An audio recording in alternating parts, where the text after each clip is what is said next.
Bonjour à tous et bienvenue pour cette nouvelle vidéo sur la chaîne Theo's World. Aujourd'hui on se retrouve pour un petit tour des entrepreneurs à succès ou non qui m'inspirent dans ma vie de tous les jours. Comme vous le savez sûrement, cette chaîne a un fil rouge en arrière sur l'entrepreneuriat. Du coup c'est un peu ce qui me guide également dans ma vie quotidienne. Et ici je vais essayer de vous faire découvrir de nouvelles têtes. Il n'y aura pas d'Elon Musk ni de Jeff Bezos dans ce top et je m'excuse d'avance pour les erreurs que je pourrais faire parce que cette vidéo est tournée à chaud et que je vais sûrement faire des erreurs de précision dans des dates. Voilà, première personne que je tiens à présenter, Bill Gates. Alors oui, je sais, j'avais dit que je ne ferais pas d'entrepreneur très connu, mais il fallait au moins que j'en place un. Bill Gates, pour moi, c'est un peu un modèle à suivre, puisqu'il a démarré, comme tout le monde le sait, sa carrière chez Microsoft, et de manière générale dans la création de logiciels dans la technologie, mais son champ d'action s'étend maintenant au-delà, avec par exemple la Bill and Melinda Gates Foundation qui a été créée en 2000. C'est une fondation qui a pour objectif d'améliorer la santé des personnes et de réduire l'extrême pauvreté. En cours de route, nous avons un autre entrepreneur qui les a suivis, il s'agit de Warren Buffett. Tous trois font partie du conseil d'administration de cet organisme philanthropique, souvent controversé par son poids dans les décisions politiques. En dehors de ça, Bill Gates paraît comme quelqu'un de très cultivé, il se maintient continuellement à jour dans ses sujets. C'est ce qui lui a permis par exemple de prédire la pandémie de 2020 avec ses conférences TED sur le sujet. Today, the greatest risk of global catastrophe doesn't look like this. Instead, it looks like this. Mais également de se positionner dans la lutte contre le réchauffement climatique avec des ouvrages par exemple comme j'ai ici, Comment éviter un désastre, les solutions actuelles, les innovations nécessaires. C'est un livre que je vous recommande à lire d'ailleurs si vous êtes comme moi un peu dans le milieu technologique parce que c'est ce qui va marquer son empreinte à Bill Gates également dans sa manière de faire. C'est qu'il va souvent, comme je pourrais le faire entre guillemets, proposer des solutions technologiques aux problèmes actuels.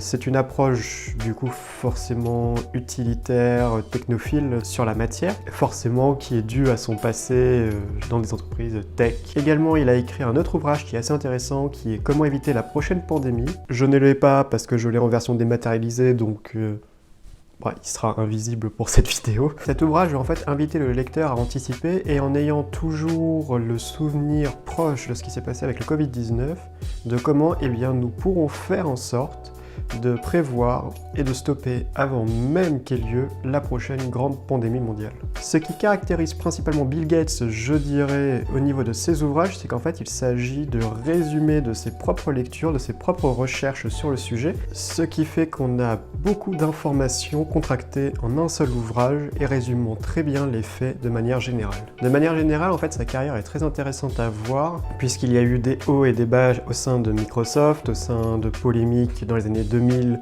sur la position dominante dans le secteur de son entreprise Microsoft, sur sa relation avec l'argent, parce qu'il ne faut pas oublier que Bill Gates a été l'homme le plus riche pendant très longtemps, sur sa gestion même de l'argent, sur comment il a pu transmettre certaines valeurs à ses enfants. Et c'est pour ça que pour moi, Bill Gates est une ombre très intéressante à garder en mémoire, puisque nous venons d'un univers similaire à la base, et que nous travaillons au gré de nos intérêts personnels. Je ne suis pas du coup en train de faire un parallèle entre moi et Bill Gates, nous sommes tout à fait deux personnes opposées, mais je trouve ça intéressant de pouvoir se projeter plus haut que nous, afin d'atterrir à un intermédiaire qui nous conviendra, parce que le but ce n'est pas du tout d'aspirer et d'embrasser les mêmes ambitions que les personnes qu'on aspire à être.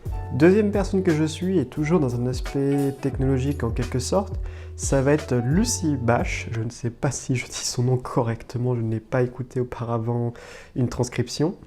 Et elle, c'est l'entrepreneuse qui se cache, avec d'autres cofondateurs bien sûr, derrière Too Good To Go. Too Good To Go, pour ceux qui ne savent pas, c'est une plateforme qui va mettre en relation les commerçants avec des acheteurs pour mettre en vente les denrées de la veille ou les choses qui partiront à la poubelle si personne ne les achète. Du coup, je ne vais pas pouvoir vous en parler longtemps puisque c'est juste une personne que je suis, on va dire, de manière régulière au quotidien. Mais c'est une personne qui est du coup assez proche dans les enjeux sur le gaspillage alimentaire et sur le circuit court de manière générale. On va repartir un peu sur l'idée initiale avec Melinda French Gates. Il s'agit, comme vous vous en doutez, de l'ex-femme de Bill Gates, Mais c'est également une femme inspirante puisqu'elle a une carrière également dans la tech. Il ne faut pas oublier qu'elle a travaillé précédemment en tant que responsable commercial, si je crois même directrice commerciale chez Microsoft.